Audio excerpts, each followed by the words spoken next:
E aí, Mulheres Maravilha, como é que vocês estão? Vai começar mais um episódio do nosso Mulher Maravilha Podcast. Eu e Beth Corrêa sempre muito felizes aqui com sua audiência no Instagram, YouTube e Spotify. E a gente começa esse episódio de hoje, minha gente, com uma pergunta. Quantas mulheres vivem em uma prisão sem que ninguém veja as grades? A nossa entrevistada de hoje transformou essa pergunta em arte.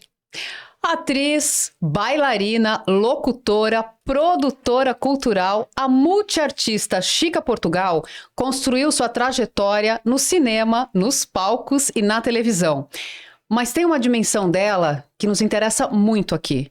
Essa mulher que olha para outras mulheres, ouve, escuta suas histórias e transforma essas histórias em criação.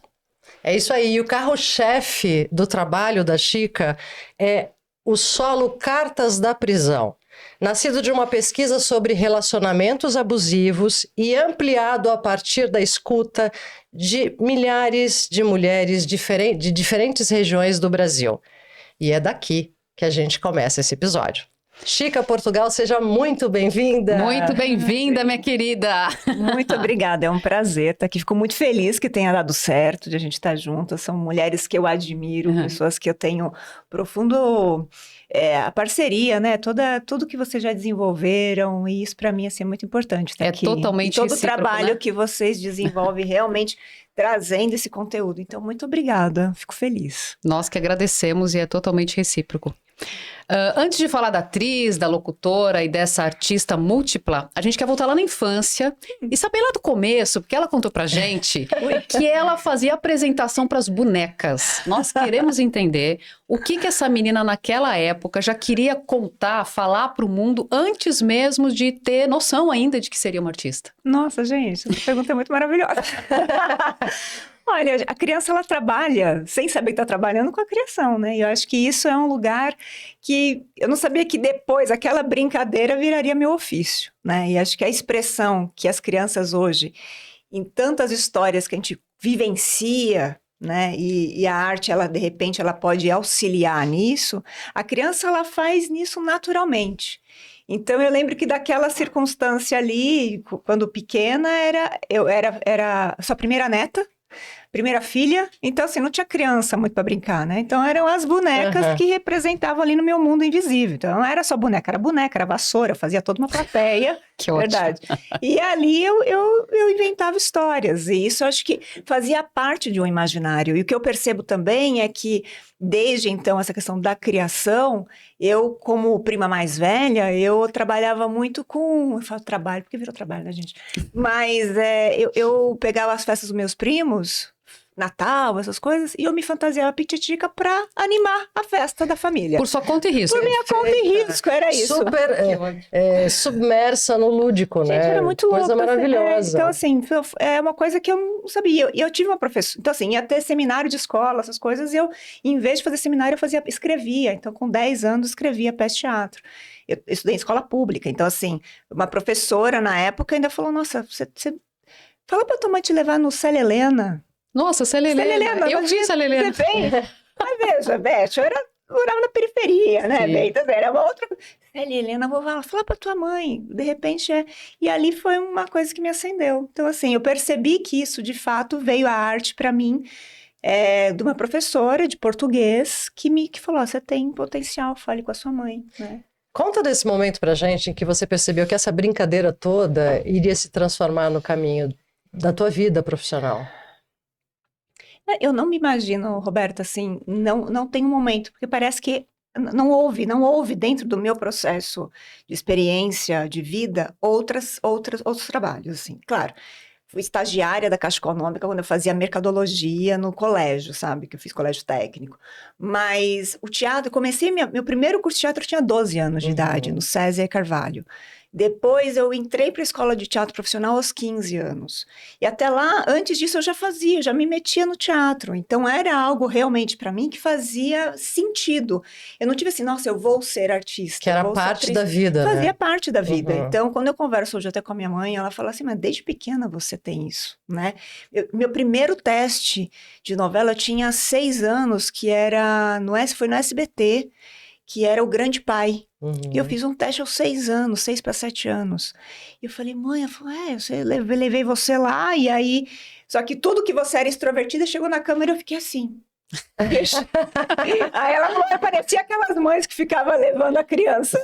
Chuchando a criança na publicidade, né? Que a gente sabe bem, que tem então, muita... mas você vê, então é uma coisa que... Minha mãe, então assim, minha mãe teve esse lugar de um que pudesse apoiar, apoiaria. Uhum. Mas ela também não tinha condição de ficar acompanhando, né? Então, ela me deixou só aos 12 anos. Ela falou assim, agora, se você quiser se inscrever no curso de teatro. Então, eu que fui me inscrever, eu que fui atrás de escola. Então, talvez sei lá, um pequeno turning point aí profissional tenha sido você iniciar o teatro mesmo, Sem né? dúvida. Ah, isso. Não é... E a tua mãe e teu pai também, Sim. pelo que você está contando pra gente, sempre te apoiaram. Sim. Mas é interessante porque você contou pra gente que você não é filha de artistas. Não. Que eles foram funcionários sim, públicos hoje, sim, aposentados. ambos. De onde veio essa necessidade de expressão artística? Quando é que você percebeu que isso em você era uma questão vital que tinha que virar uma profissão?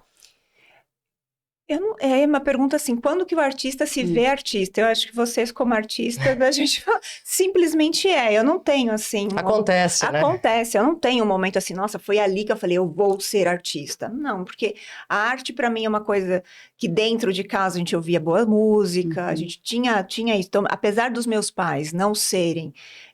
porque quando você vem de pais artistas ou de familiar artista, você tem um norte, você vai por tal caminho, você vai... Eu não tinha isso. Então, assim, fui batendo cabeça, terminei escola, aí o que eu faço? Faço contato, vou lá, não não aqui, não ali, então é melhor você fazer isso. Eu tive, né, direcionamentos conforme o carro foi andando, eu não tinha assim. Então, os meus ali, pro meu pai e pra minha mãe, eles me apoiaram muito. Nesse sentido de que, apesar de não serem artistas, terem me trazido a responsabilidade, aprofundamento dentro do que eu quero fazer. Você quer fazer isso, você vai estudar. Então vai estudar. Vai estudar. Então, assim, eu não tenho norte para te dar, mas dentro do que eu puder te dar apoio. Mas eu me enxergo muito na tua fala, porque eu também sou atriz, Então. Meus pais não são artistas, muito pelo contrário, dois portugueses, bem tradicionais, e me vi nesse mesmo lugar, não tinha nenhum tipo de referência. E eu fico me perguntando, gente, de onde veio isso? Então, assim, quando eu... Não dá, e eu concordo com você, eu não me lembro de um ponto que, não, vou fazer agora como profissão, as coisas foram acontecendo e eu nem me imaginava fazendo outra coisa. É isso. Vem dos universos, da alma, dessa alma que quer de se teatro, colocar. de dança, de apresentar, de fazer uma coisa que para mim era muito natural, assim, não era... minha mãe, ela falava, vá fazer, se é isso que você quer, com dor no coração, porque é isso, não somos herdeiros, né, gente? Então, assim, a vida... Exato, o boleto chega, o boleto né? chega, então, e isso é que amplia também, por eu não ser apenas atriz, também ser produtora e ter aberto isso para várias outras qualificações ao longo do tempo, né? Falando de família, Chica, você parece que você tem um tio-avô que foi um grande colaborador de telenovela e que você tem alguns roteiros dele, é verdade isso? Verdade, Como é que Roberta. é carregar uma parte da dramaturgia na tua história? O tio Silva é irmão da minha avó tá viva, o tio Silva já virou estrela. E engraçado porque eu não convivi com essa história minha vida toda. Eu descobri quando eu fui fazer locução e por coincidência. E aí ele ainda comentou com a minha avó, você tá com uma neta que é artista, né? Então, e aí ele entrou em contato comigo e falou, vou mandar para você roteiros de quando eu trabalhava na Rádio Inconfidência, na década de 50. Que máximo, gente. Que máximo. Onde ele trabalhava com telenovela. Então, assim, eu falei, gente, que curioso. Então, olhar para isso é saber que alguém da minha família já esteve nesse lugar. Exatamente, que tem um ponto de conexão. Tem um fio de tem conexão. Um fio invisível aí ligando tudo. E a gente se reconhece, né? E aí, ele não seguiu, ele viveu, acho que por uma década trabalhando com isso. Depois, acho que ele fez farmácia e depois fez direito, assim. Mas ali foi muito... Imagina, eu tenho roteiros datilografados da década de 50 de telenovela. Ele falou, quem sabe você não faz alguma coisa? Presente, isso, não é? E eu tô com esse legado em casa. E você tem que desenvolver alguma coisa. Então, quando eu comentei até com vocês sobre isso, eu falei, nossa, eu trouxe algo... Deixa eu resgatar isso. Eu trouxe algo muito familiar. Tanto que para falar com vocês, eu fui falar com a tia Zilma, que é a irmã da minha avó. Também, porque eu tenho uma família de parte mineira, né? E aí mandei meu áudio pra ela falou, querida... A hora que você falou Rádio Inconfidência, eu falei, opa! Pois é. E então tem essa história, ele faz parte, que é tio Silva Filho, o nome artístico dele era Silva Filho. Então tem isso, então, para mim é um legado, assim, é guardar uma parte da história na minha casa, da minha família, da arte, da comunicação, da escrita e dessa criação toda que a gente vivenciou sem saber, né? E eu falo, gente, tá tudo, tem Tá conexões, tudo interligado. tá tudo conectado. É isso mesmo. O isso. mundo é uma teia. O mundo é uma teia, É onde você menos espera, você encontra uma conexão. Exatamente. Vamos falar da arte como escuta? Bora. Em 2018, você fundou o coletivo A Meia Luz, para investigar e pesquisar relações abusivas. Em que momento você percebeu que a arte, além daquela expressão cotidiana de fazer peça, que já está pronta, ela podia vir também de uma pesquisa como essa? Primeiro veio uma pesquisa pessoal, né? Essa história sobre investigação sobre abuso, sobre relacionamentos abusivos, tal, veio de uma investigação pessoal. E a partir dali eu comecei a estudar, consumir literatura, tal, e aí minha psicóloga na época falou, você leia esse livro que chamava Relações Destrutivas, da Avery New. Tá. Naquela época não tinha tanta literatura como hoje tem, né? Tanto que o termo relacionamento abusivo nem era algo comum de se usar, né? Em 2017, se a gente pensar, 2018. é muito atual, né? É muito atual, então assim, porque a gente não se assumia vivendo uma relação abusiva, porque tínhamos num imaginário que é quando a pessoa só sofre isso se ela tem violência física, Exatamente. né? Tem uma coisa, mas assim, o abuso emocional, psicológico, Esse pequeno verbal, todo dia, verbal, e que vai acontecendo aos poucos, que é velado, que... e que você não consegue nomear, você não consegue perceber. Você fala assim, mas você é tão bom, por que eu tô me sentindo tão mal? Né? Isso até é uma frase. Um alerta. É um alerta. Assim, cara, se essa pessoa é tão boa para mim, mas por que eu tô me sentindo mal com isso? Então, quando eu iniciei isso, eu peguei e falei, eu quero fazer um trabalho documental com isso. Porque se eu, como artista, e se eu vivenciei e fui investigar as minhas histórias e fui olhar para isso, falei, cara, isso daqui é muito mais do que só literatura, isso aqui é vivência pessoal. E fui conversando, e fui inclusive falando com amigas, com a própria Nana, fui conversando com a Nani, várias amigas minhas muito próximas, e eu falei, olha, eu tenho estudado sobre abuso, e elas assim, isso é abuso? Aí todo mundo falou assim, então eu acho que eu tô vivendo, já vivi relacionamento. Aí você começa a ver que muitas mulheres da faixa de 50, 60 anos, que eram as minhas amigas, que são minhas amigas, elas falam assim, eu vivia relacionamentos abusivos, eu tô descobrindo que acho que todos os meus relacionamentos foram abusivos. Sim. Se isso é abuso... Mas tá se dando conta agora. E aí eu falei, pois é, né? E eu falei, bom, se pessoas estão vivendo isso, não se nomeavam, não se identificavam, e eu, uma geração mais nova, mas peraí. Então eu peguei e abri, comecei a entrar em grupos de Facebook, que eram, assim, violências contra a mulher, o seu relacionamento Coisas é ruim, muito pontuais. muito pontuais, e eu comecei a entrar, e fui lendo relatos, aí eu peguei um celular, uma plataforma, e falei, olha, tô colhendo depoimentos, quem quiser falar comigo, e aí eu comecei a receber. Nossa, imagino. Chica, é disso que eu quero falar. Você foi, então, nessa grande pesquisa, poxa, um tema imprescindível, fundamental para todas nós. Você foi lá conversar com mulheres de várias regiões do Brasil, né? Chegaram essas histórias para você e você se pôs de escuta. E aí tem um ponto nesse teu trabalho que é muito importante para o Mulher Maravilha Podcast, que é entender com você o que é que você percebeu e descobriu sobre a mulher brasileira. A questão de que as nossas histórias também estão todas ligadas. E a gente está falando de uma questão histórica, uma questão cultural. Então, de machismo estrutural, machismo, provavelmente. Da cultura da violência. E quando a gente está falando de cultura, a gente está falando sobre comportamento, sobre o dia a dia, sobre aquilo que é normalizado, sobre aquilo que é passado de pai para filho, de mãe para filha. Eu vou até te fazer uma pergunta. E você percebeu esse machismo estrutural nas mulheres, nesse comportamento também, né?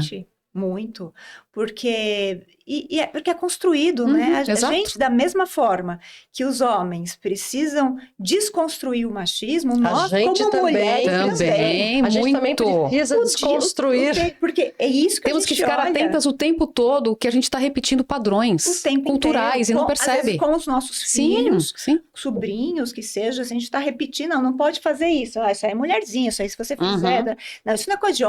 que é coisa de homem, o que é coisa de mulher. Exatamente. Né? E esse lugar de ouvir os relatos, é entender essa estrutura que a gente fala sobre a questão da mulher brasileira, mas eu acho que isso, quando a gente amplia para a questão do planeta, claro que comportamental, é comportamental. Né? A gente vive uma era que foi construída em cima disso, né? E eu não vou falar só sobre patriarcado, porque a gente vai entrar até em outras questões. Sim. Porém, sobre cultura, a cultura da violência, a cultura do estupro, aquilo que você verbalize que é normal, que piadinhas não são mais comuns e não podem ser mais normalizadas em relação àquilo que faz com que você seja mais ou mais violenta, né? E o que eu percebi isso também, colhendo o depoimento de mulheres, quando eu abri isso, foi homens entrando em contato comigo. Falaram, olha, tudo bom, Chica, eu queria saber se você também está ouvindo depoimento de homem. Eu falei, mas é o seguinte, aí e ele falou, eu tenho histórias que gostaria de falar. E aí ele falou assim, eu também já sofri violência. Então assim, houve homens em relacionamentos homoafetivos, homens em relações héteros, só que aí ele era a pessoa que apanhava. A vítima, que apanhava, chegou a apanhar da mulher. Falou assim, você acha que eu vou poder ir na delegacia e falar que eu apanho da minha mulher?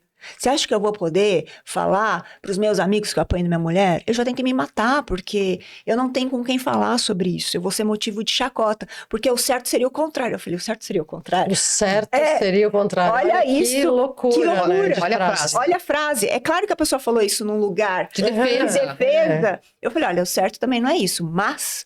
O certo é nenhum dos dois. Nenhum dos dois, mas ali era o pensamento da pessoa. E eu abri, peguei todas as perguntas, que eu tinha perguntas focadas para esses depoimentos, e conforme eu falei, como é isso para você? E como que é isso aqui? E aí também foi um processo muito investigativo, assim, de olhar o quanto que o machismo, para nós como mulheres, tira a nossa autoestima, a gente tem que o tempo inteiro estar sendo mulheres maravilhas para se sobressair nesse lugar. Violenta em todas as esferas. Mas para o homem também não pode mostrar fragilidade. Exatamente. Também não pode pedir ajuda, também não pode... super de acordo. Ele não se sentiu à vontade em pedir ajuda. Ele não se sentiu. Então. E aí, quer dizer, ele abafou, você abafa, aquilo que não é tratado, ele é condensado de uma outra forma e ele vira uma violência. Exato. Ainda que naquela circunstância, naquela relação, ele vinha de uma violência do relacionamento, ele falou, eu sou uma pessoa muito brava no trânsito, a pessoa tem que ter...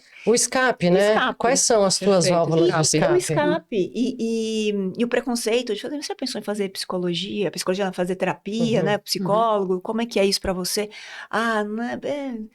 Sabe assim, não quer, porque tem a questão de, não sou louco. Como é que eu vou assumir uma fragilidade diante de um psicólogo? É um processo, então, assim, são muitas camadas.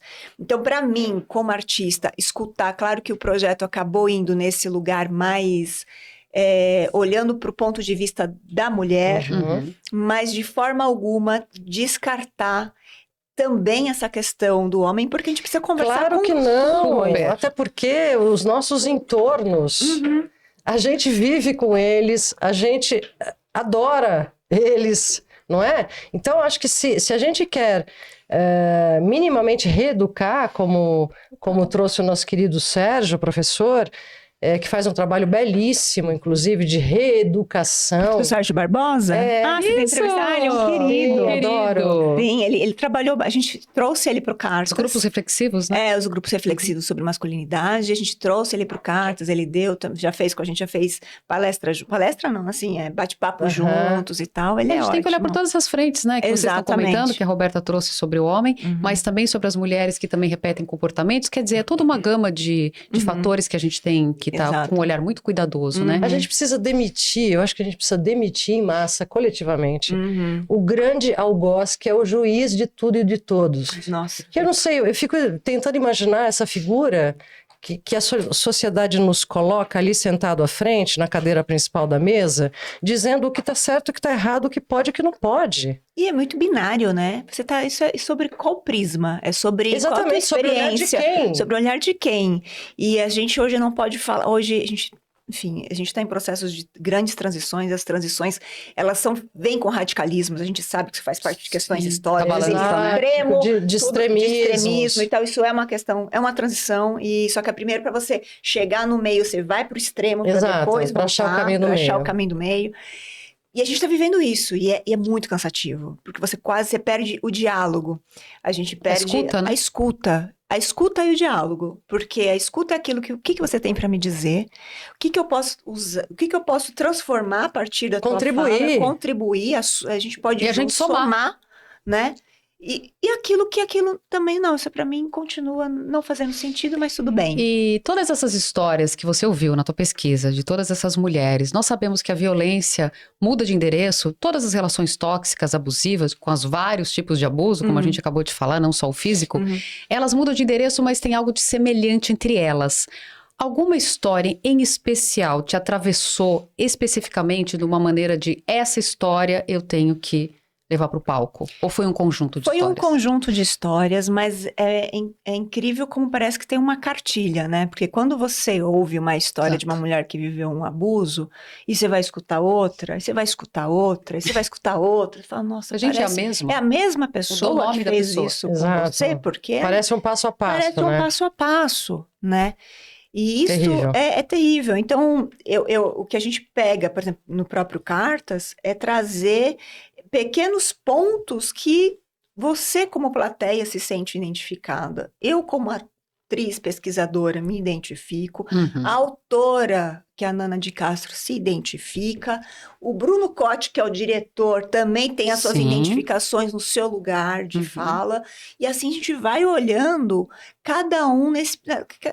Atravessamos essa história, porque, mais uma vez, se isso é normalizado, se isso faz parte da nossa cultura, da violência no Brasil, então a gente não está falando de uma única história individual, a gente está falando de um formato, de uma configuração, onde todos nós estamos configurados para vivenciar isso. A gente precisa quebrar.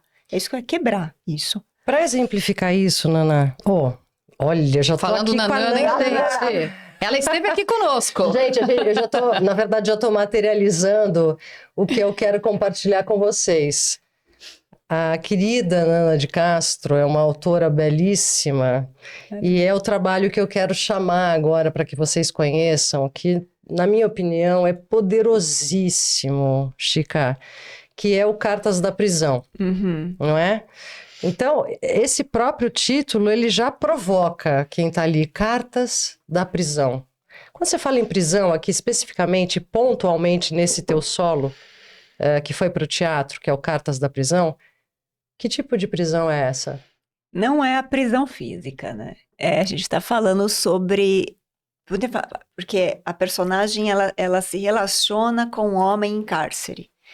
E esse homem em cárcere... ele matou mais de 40 mulheres. E ela se sente, de alguma forma, convocada a ajudar esse homem e a transformar esse homem.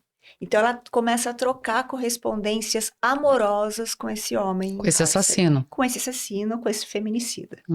Então, a peça começa nesse lugar. Então, no primeiro momento, é Cartas da Prisão. Isso é uma história real? Então, é inspirada em histórias reais. Nós estudamos vários cases para chegar no Maníaco da Flor, que é esse personagem que vai mandando cartas para Amy. Eu faço vários personagens, faço 5 personagens nesse espetáculo. E uma delas, que é o fio narrativo, é a Amy, que ela vai contando a história dela através das cartas, que ela vive, ela é casada, ela tem um relacionamento que é ruim, é um homem abusivo. Aí a Rita, que é uma outra personagem que eu faço, ela também trabalha, eu falo que é uma metateatro, porque ela é atriz, então ela olha para esse lugar e fica identificando que aquela personagem tem muito a ver com a história dela. Então a gente vai vendo uns fios, a trama. Então essa prisão é a prisão da própria Amy, é a prisão da própria Rita, é a prisão da Sueli, da Lúcia. Emocional. Total, prisão emocional. Então, e é uma prisão invisível, né? Porque ela... É isso. E no solo, que é escrito pela Nana de Castro, como nós já comentamos, baseado numa pesquisa documental, como foi transformar essa pesquisa tão real em dramaturgia teatral sem perder a humanidade? Porque assim, ultimamente, meus trabalhos têm sido totalmente documentais, né? Tanto Cartas, teve o Visceral, teve outros que eu realizei, que depois eu fui só ver depois, falei, nossa, eu sempre trabalhei com teatro documental e nem sabia que eu fazia isso. E o Cartas, nesse projeto que faz parte do projeto A Meia Luz, do coletivo, ele é um braço dentro do teatro, né? E eu falei, Nana, era 2020, pandemia, e nós estávamos fazendo teatro online, né? E eu falei, olha, tem esse edital aqui, quero fazer alguma coisa, que eu tô com essa pesquisa, que você já sabe, que você entende, que a gente conversa muito sobre, vamos fazer uma peça de teatro? Ele falou assim, vamos. Eu falei, a pesquisa tá aqui. Então, a Nana, ela pega e traz esse fio narrativo desse homem que se envolve com mulher em cárcere e vai trazendo a pesquisa. Então, dentro do projeto, tem muitas vozes, inclusive reais. Sim. A trilha sonora é composta, em boa parte ali, de depoimentos de mulheres reais. Olha que interessante, Não é gente. demais. E aí a gente traz textos de mulheres reais. Então, tem ali. Então, assim, não tem como perder a humanidade, porque a gente está falando e sendo voz de outras mulheres que em algum momento da vida não tiveram essa voz. Você fizeram escolhas, obviamente, Sim, mas que super transformaram em histórias reais, porque são reais, né? Sim, então esse trabalho vai por esse caminho documental do Cartas. E assim, a pesquisa hoje do A Meia Luz, ele é totalmente documental. Então, a gente tem trabalhado em outras vias, né? Não só no teatro, mas cinema, exposição e tal. Chica, existe uma responsabilidade muito grande quando a gente vai falar da dor do outro, não é? Quando você está em cena interpretando essa mulher, você consegue separar a personagem das histórias que ouviu ou alguma coisa te atravessa e permanece contigo ali naquele momento?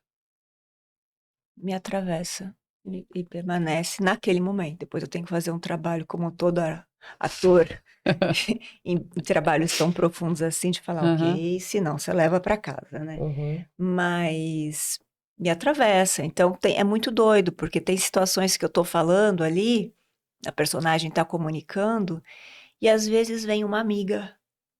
Às vezes vem uma história que eu acabei de ouvir na TV. Sim. É uma lembrança, Vem né? uma lembrança. Às vezes vem uma imagem. Então, assim, o tempo inteiro não é... Claro, a gente está na técnica, a gente sabe.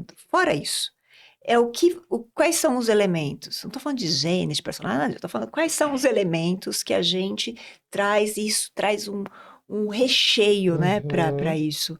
E ali, então, me atravessa. Então, todo dia, por isso que eu falo, todo dia eu sou atravessada por uma notícia recente, por um comentário pós-peça do dia anterior, por uma figura que, às vezes, eu atraio isso, né? Eu tô no metrô, eu tô no Uber, eu tô na padaria, eu tô no banco esperando para ser chamada ali. Você sabia que eu vi relacionamento abusivo? Sim. Que coisa, né? Parece que o mundo começa a conspirar, né? E assim, às vezes não necessariamente já de cara, mas é isso, assim, eu já vi uma pessoa que não sei o quê, e eu falo, já sei. Vamos lá. Né? Então, tanto que eu fui estudar psicanálise por conta, fiz curso e tal, mas assim, não para virar uma psicanalista, mas para poder entender esses processos, porque eu sou uma artista. Eu fui para o mesmo lugar. É isso. E é maravilhoso, né? Uma área super. É importantíssimo, porque quais são as camadas? Porque isso também diz sobre a minha história. Claro. Tudo isso me atravessa. Claro. Na época que eu colhi depoimentos, a gente colhemos centenas de depoimentos. Em 3 meses, eu colhi quase 100 depoimentos. Em 3 meses, em 2018, eu tive otite. Imagino. O corpo responde, né, gente? O que o seu ouvido não quer mais ouvir? Exatamente. Meu Deus, olha quanta aberração esse ouvido está ouvindo. E o corpo grita, ele não fala, né? É muito doido. Que interessante, tá vendo só? Doido. Então, por isso que nós, como artistas, é importante em processos como esse, finalizou, fato a limpeza. Vai pra casa, jantar, assistir uma série. Porque o nosso trabalho a gente está fazendo. Exatamente. Né? E eu não estou usando a causa, eu estou vivenciando processos artísticos para que seja a luz e voz de outras tantas que não tiveram essa possibilidade. E essa tua pesquisa não ficou só, como você estava falando agora há pouco, no teatro, foi para o cinema, foi para uma exposição maravilhosa, fotográfica, que você inclusive expôs no metrô de São Paulo. Foi. Por que você achou importante colocar no meio de grande circulação? Exatamente pela questão da massa, né? Porque a questão de você poder, metrô de São Paulo, Nossa, o shopping, milhões de pessoas, milhões, né? A Milhões. gente ficou, no metrô foram 2 meses. A gente teve um impacto aí, numa conversa depois, pós, assim, de 3 milhões de pessoas passantes num período de pandemia. A gente tá falando em 2021, isso. 21. Então foi antes do Cartas, porque era isso, gente. Eu tava com um monte de material antes do processo do Cartas, e eu falei, gente, o que eu faço com tudo isso? Não dá pra fazer teatro, porque agora estamos nessa situação. Aí eu falei com o Milton Galvani, que é um fotógrafo Maravilhoso! maravilhoso. Nosso amigo, beijo! Falei com o Milton, Milton, tô com esse projeto aqui. O Milton, bora fazer. E aí a gente fizemos uns primeiros testes.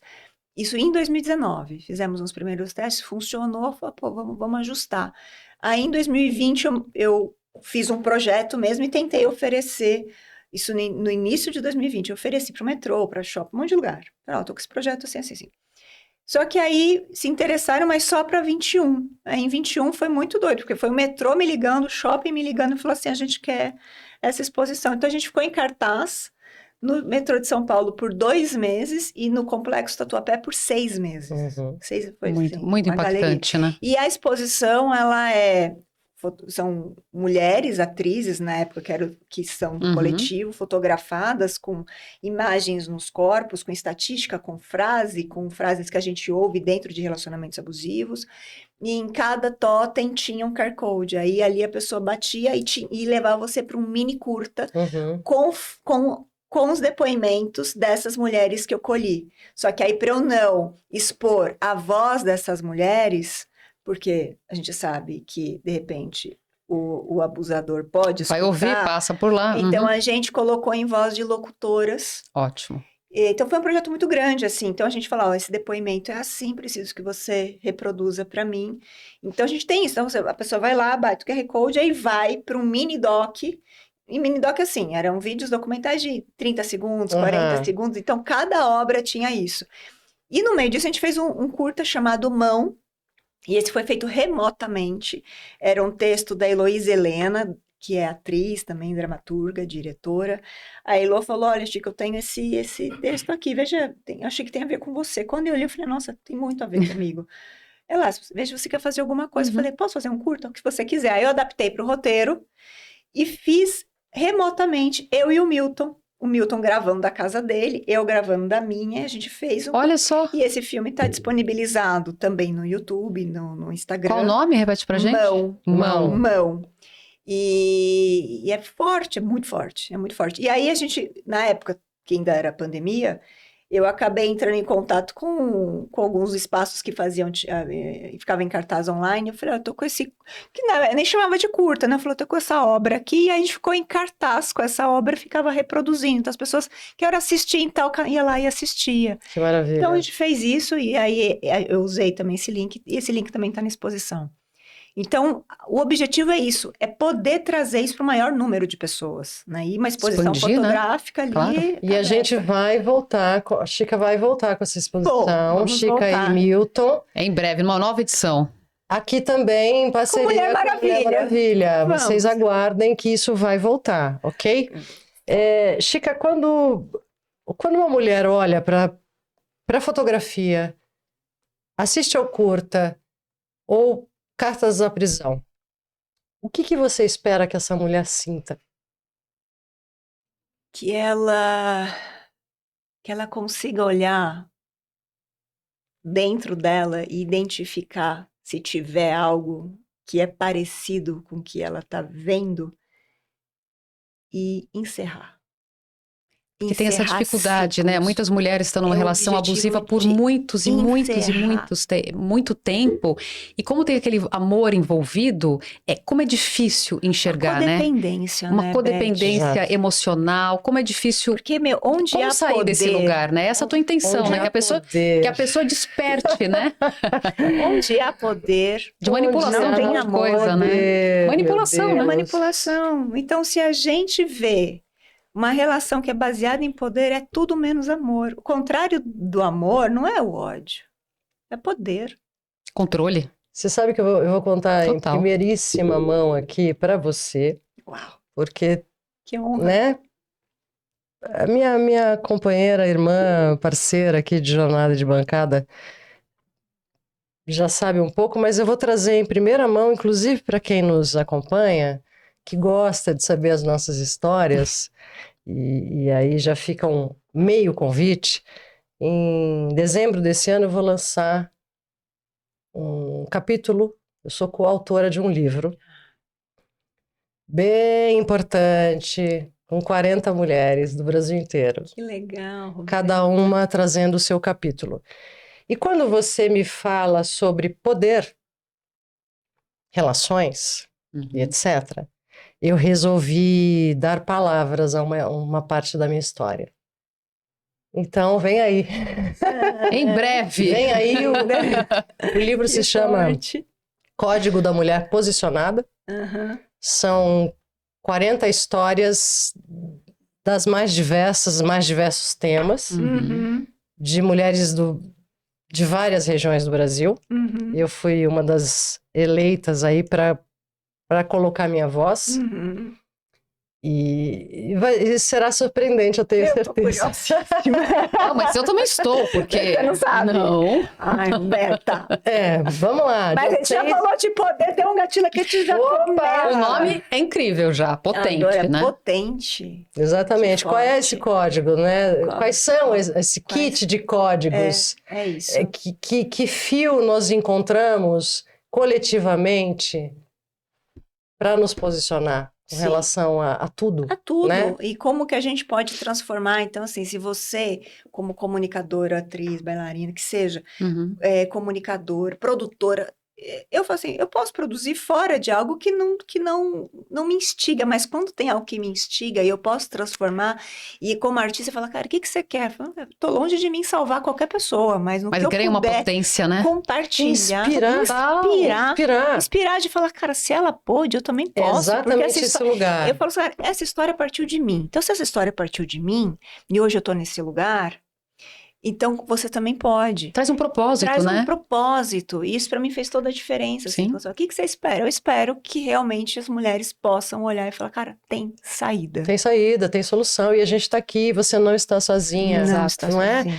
E eu acho que toda essa temática é uma das bandeiras de ponto de partida do podcast, né, do Mulher Maravilha, a que a gente se dedica de corpo e alma nessa luta, né, dar as mãos mesmo para as mulheres, não só contra a violência, né, de gênero, enfim, mas isso é bastante, esse tema todo é bastante importante para a Mulher Maravilha, e nós estamos no Agosto Lilás, que é um mês de campanhas em massa, do coletivo, da imprensa, das mídias, não é? Pelo menos eu espero que assim seja, de prevenção e combate à violência contra a mulher. Então, é muito feliz que você nos traga esse tema, que a gente te receba aqui com todo o teu universo, a riqueza do teu trabalho, num mês como Agosto Lilás. Como Agosto É importantíssimo. importantíssimo falar sobre isso cada vez mais, assim. O pessoal tá fazendo um solo, que bom, faça mesmo. O pessoal tá fazendo, a gente precisa A gente falar, precisa. porque são tantas formas de você expressar um trabalho com a mesma temática, Exatamente. que cada um vai acessar as pessoas de Super formas concordo, distintas. exato. Então vamos falar sobre isso. E vamos falar, e não é só Agosto Lilás, mas em todos. Exatamente, todo Porque dia, o né? que o tanto que aumentou, a pessoa, nossa, mesmo assim continua aumentando, aumentou porque também as pessoas têm mais consciência, tinha muita questão subnotificada. Tá, e o próprio termo feminicídio é recente, né? É recente. Ele não é antigo, então ele entrava como outra estatística de homicídio, não entrava como Homicídio, feminicídio. Não, e a Então gente até isso sabe- mudou, né? Até isso. E a gente sabe, vide, né, a nossa querida colega e companheira aqui de trabalho, a doutora Jamila Ferrari, que é uma delegada potentíssima, né, nesse âmbito todo, e agora também na crimes cibernéticos. Sim. Aliás, precisamos falar com a doutora Jamila urgentemente. Ela nos trouxe aqui a seguinte realidade. Nós temos uma estatística calcada e baseada, alicerçada em números de pessoas, de depoentes. Mas e quem não depõe? E quem não chega lá? quem não chega lá? faz o BO? E quem faz e retira porque tá com medo. Exatamente, que está coagida, que tá foi ameaçada, que sei lá eu o quê. Ou quem simplesmente não encontra força, apoio, alicerce, que apoio é bastante importante numa situação como essa, e nem chega na E delegacia. onde a legislação acaba, ao mesmo tempo, tem a Lei Maria da Penha que protege a mulher, mas você tem a questão da lei da alienação parental que estão tentando mexer agora. Estão tentando mexer. Sim. Porque ainda assim a mulher, ela tá vivendo uma situação ali complicadíssima. Ela é obrigada a deixar o filho. Que é o que aconteceu Sim. recentemente com o menino Gustavo, gente. Que Ai, não quero... Então, assim, esse lugar é um lugar que a gente precisa realmente verificar dessa legislação. Então, assim, não é só política pública, mas é legislação, é comunicação, são artistas, é a imprensa, enfim, realmente não precisa falar sobre isso. Também não, super concordo. Acho que é isso mesmo. Chica diante do espelho. Olha que nome bonito para esse bloco, Olha, Chica. Olha, mais uma peça ou mais um curta. Chica diante do espelho. Meu Deus. Agora eu quero tirar você da obra, de todas as obras que você nos trouxe aqui, belíssimamente, tão ricamente, e colocar você diante do espelho. Uhum. Depois de ouvir tantas mulheres, não é? Vivenciar tanto material vivo e humano através dessas tantas histórias. O que mudou na Chica? Olha, a maturidade, ela me trouxe... Não vou usar apenas a palavra sororidade, porque isso é algo que acho que a gente vai entendendo umas às outras, mas identificar o quanto que a dor pode nos trazer histórias que mudam as nossas vidas, mas que a gente tem, sobretudo, o poder de transformá-las. Uhum. É tirar do outro o poder... Tirar do outro, do né? outro o poder que muitas vezes nós mesmos Sim. demos por medo de ser rejeitada, Uhum. por medo de ser abandonada e por querer ser tão amada. E aí se torna refém. Então a Chica transformou-se nesse lugar, assim, de falar, olha, não de olhar para que essa história é uma história de todas, que estamos ligadas pelo fio da história, Sim. isso inclusive é uma frase do Cartas, porém, onde a gente pode se conectar e quando a gente fala, cara, não quero mais, eu tenho poder de escolha. E isso para mim fez toda a diferença. E você consegue perceber também, olhando para a tua própria história, alguns silêncios, algumas coisas que você vivenciou no passado que você não tinha percebido? Muitos, muitos, muitos. Acho que aqueles Algumas- frames, né, muito. que você disse quando a personagem te atravessa, o que te vem, não é? Gente, é muita história, silêncios por medo, silêncio porque você não quer ser abandonada, silêncio... Porque uma história vai traumatizando a outra, Claro. né? Isso. Então, se você vivencia... É uma bola de neve, Uma né? bola de neve. Quando eu olho para minha história, eu olho para minha história, olho para a história da minha mãe, olho pra história da minha... Você vai vendo quantas É que a gente falou, muda de endereço. Muda de endereço. É estrutural. E aí Estrutural. você olha para isso e fala assim, cara, não. Ah, então já que é estrutural, o outro não tem responsabilidade. Tem responsabilidade, sim. Importante é você mudar. Você precisa mudar. O que você está fazendo não é legal. Ah, fulano... Eu acredito que as pessoas possam mudar. Mas só com muito trabalho de autoconhecimento porque senão só assim, vou fazer terapia, para e faz terapia. Eu acho que esse passo é o número um, né? Número um. Quanto mais você se conhece, o poder do autoconhecimento, né? Eu tô trabalhando muito nesse lugar ultimamente, não só para mim, mas para o outro.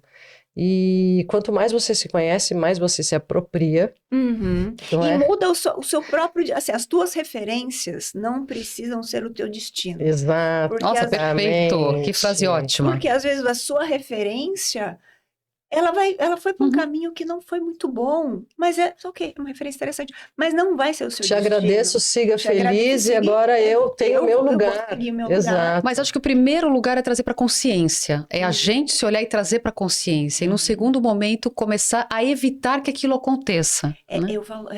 Eu adoro o livro da Clarissa Píncolas, do Mulheres. Ah, adoro! Certo. Eu acabei de fazer um curso sobre esse livro. É muito bom. É. E esse livro parece que ela aciona o teu farejar. Tudo é incrível, Sente o cheiro absolutamente do É cheiro o da incrível. primário de todas nós, Isso aqui não instintivo. tá bom. Gente, o É livro chama instintivo. Mulheres que Correm com os Lobos. É isso. E você olha para o seu dia a dia e você... É. Bem Você isso. sente... Aqui não. Opa, Exatamente. aqui não tá dando Isso certo. aqui Não tá tá- com, Você não isso aqui tá deixa com cheiro de nem coisa que ficar. não vai.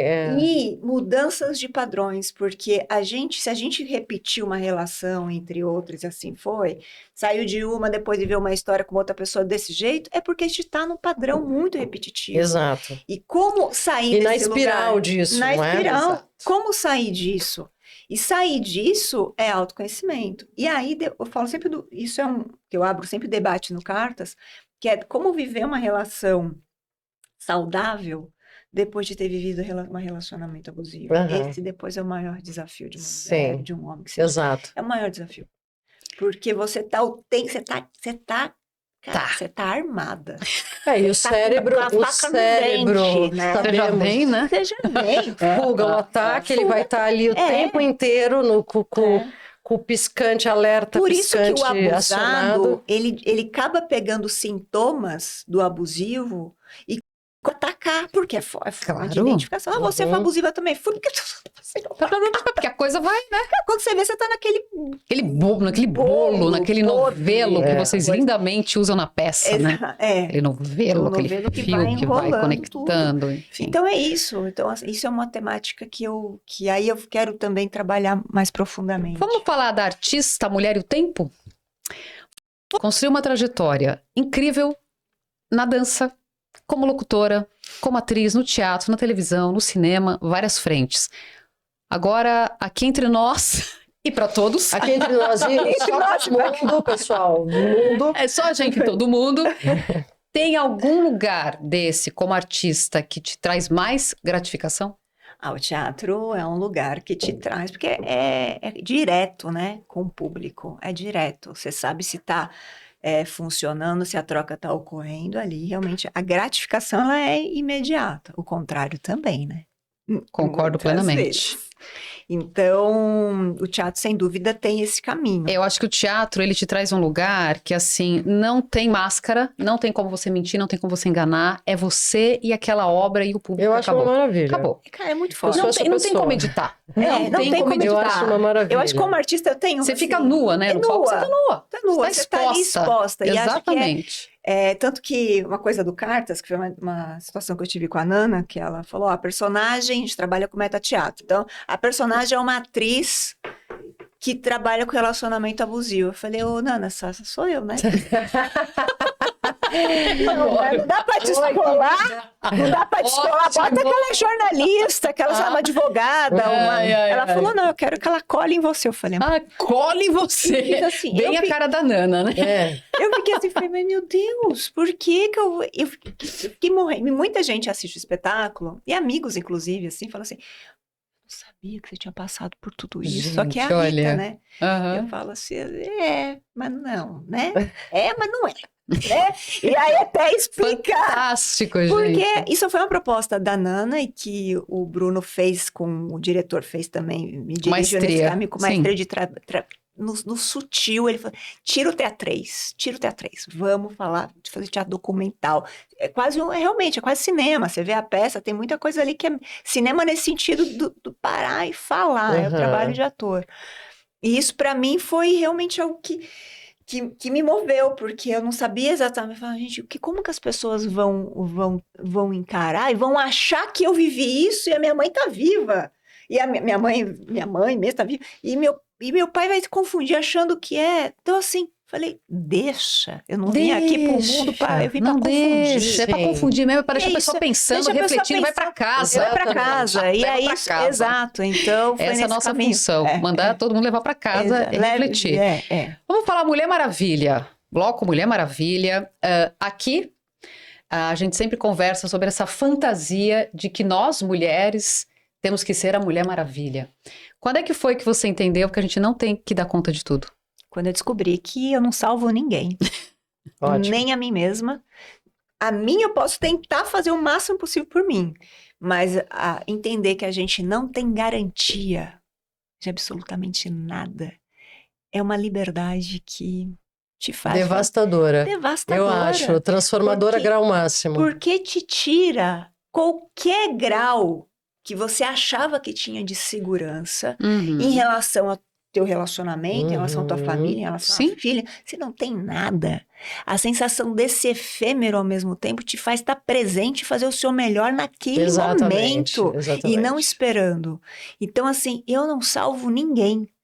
Porque quantas Ótimo. vezes eu achei que eu poderia salvar e me meti em relações nem só de românticas, não, profissionais, com amigos. Com amigos. Que você faz e você fica bravo porque o outro não faz aquilo que você acha que tem que fazer. Exatamente. Eu falei, cara, larga o controle, eu não tenho. E é um exercício diário, tá? Não é que eu sou super resolvida com isso, não, porque na minha vontade, Claro. assim, Roberta me trouxe um problema, Roberta, é o seguinte. Vamos resolver aqui. Vamos articular. Alô, produção. Não é? Ainda mais que a gente tem essa veia você vai ter que fazer. Aí a Roberta não faz o que eu falei. Passa uma semana, a Roberta fala, então, Chica, e vem reclamar de novo. Você fez o que eu falei? Não. Eu falo, cara, não fez, porque Exato. cada um a gente não tem nem esse direito. Cada um trilha e é dono do seu próprio caminho, das suas escolhas. Faça o que você achar que tem que fazer. Às vezes, Perfeito. Pra mim, o caminho que eu precisei seguir foi esse. E fui e voltei, tá? Muitas vezes bati cabeça, deixa eu ver se é isso mesmo, mas não é. Aí assim foi. Até que eu falei, cansei, não quero mais isso pra mim. Não faz mais sentido. Enquanto fizer sentido, de alguma forma, ou ter algum ganho secundário... Exato, porque tem muito esse negócio do ganho secundário. Eu me agarro aqui, e aí a gente está falando muito de psicologia, de neurociência do comportamento, e por aí vai. Eu me agarro aqui super nessa questão, insolúvel aparentemente, porque tem um ganho secundário de prazer, de que quer que seja com isso. E a gente ir identificando, trazendo luz para esses pontos todos, por isso o autoconhecimento é vital, né? E é isso, né?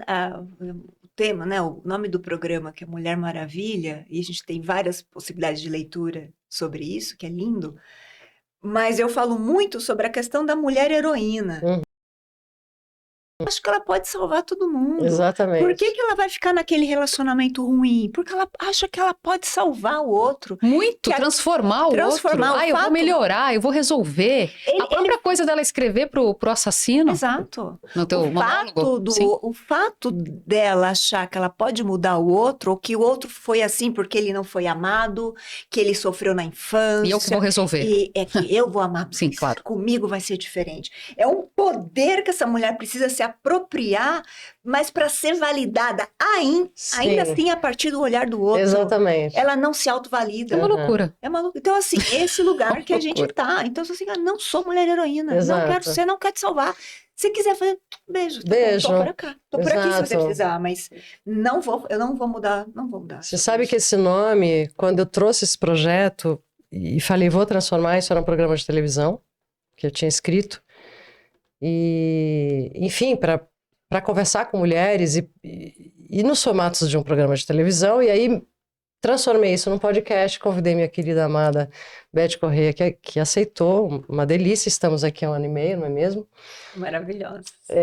Muito felizes com Obrigada, querida. Com o efeito, né? Pedrinha no Rio, em ondas que isso tem causado. Então, pra gente é um trabalho bem sério mesmo, assim, sabe, de invadir a casa, invadir com licença, aconchego e carinho, evidentemente. Sobretudo levando muita informação importante, preciosa, sabe? Jornalística, de fato, mas dando luz, voz e acolhimento e palco para tantas mulheres com suas histórias e para todas as pessoas que se comprometem, que têm um trabalho bonito para essas histórias reais, para fazer a diferença na vida de mulheres, né? Sejam quem forem. Mas eu estou dizendo tudo isso porque o nome, quando eu comecei a olhar para o nome que eu daria para isso, eu coloquei Mulher Maravilha justamente para essa provocação. Porque a Mulher Maravilha, na minha concepção, da mulher que eu enxergo hoje, eu que sei que sou, né? E não quero segurar 900 pratos. Então, é exatamente aí que está a beleza, Não, entende? E é teu poder de escolha. Exatamente. Eu não quero identificar e agir para com aquilo. Porque às vezes você até identifica, mas ainda por medo, você consegue ainda equilibrar. Entra na chave da salvação. Da salvação. Chica, vamos chica por chica? Ai, vamos chica por chica. Então bora. Palco ou câmera? Palco, mas às vezes câmera. Dança ou teatro? Dança, teatro. Silêncio ou música? Silêncio. O que te emociona? A vida... É que a vida é muito forte, né? Vou melhorar essa resposta. O olhar da inocência. Isso me emociona muito. Porque a gente às vezes perde esse olhar. Uhum. O que te revolta? Injustiça. Uma mulher que te inspire. Pina Bausch. Maravilha. Uma palavra que defina liberdade. Escolha. Uma coisa que você nunca mais negocia. Minha dignidade. E o que é ser mulher para você hoje? É nunca mais negociar ou pedir autorização para viver. Maravilhoso! Nossa, gente! Uau! Vamos encerrar por aqui? Sobe GC, sobe lettering. Sobe tudo já. Acabou o programa. Maravilhoso, Chica. Nós vamos terminar aqui retomando uma palavra que atravessa toda a tua trajetória, que é muito importante da gente repetir, que é a escuta. Uhum. Você ouviu muitas mulheres, transformou essas vozes em pesquisa, a pesquisa virou exposição, virou curta-metragem, virou teatro, que são Cartas da Prisão, e talvez seja justamente esse o poder da arte. Poder trazer algo que está obscuro, trazer a cena, trazer a luz. E como isso é bonito, né? E acho que é bem isso. Às vezes muita gente coloca tampa o sol com a peneira. Uhum. Tem dificuldade em olhar para algo e você trouxe lindamente essas questões para o palco, para todas essas frentes artísticas, para que a gente olhe, reflita e não finja que elas não existam. Isso, sim. Então, parabéns pela tua trajetória, pelo teu trabalho e brigadíssima. Eu fico muito feliz de estar aqui, vocês terem aberto esse espaço para poder falar do meu trabalho, para falar da pesquisa e falar da obra em si, porque, claro, o artista, a gente é passagem, né? A gente está aqui de veículo. Transição. De transição e Transitórios. transitório. Então eu fico assim de ser esse receptáculo aqui, de poder, né? E também filtro de transformar e ser. E eu queria até aproveitar para quem está assistindo, né, o programa, seguir as nossas redes sociais, que é o Cartas da Prisão no Instagram e o ameialuz.projeto, que fala sobre violência contra a mulher, relacionamento abusivo, que é o Instagram do coletivo, mas o Cartas da Prisão. E aqui em primeira mão nós vamos voltar. A gente pegou um edital.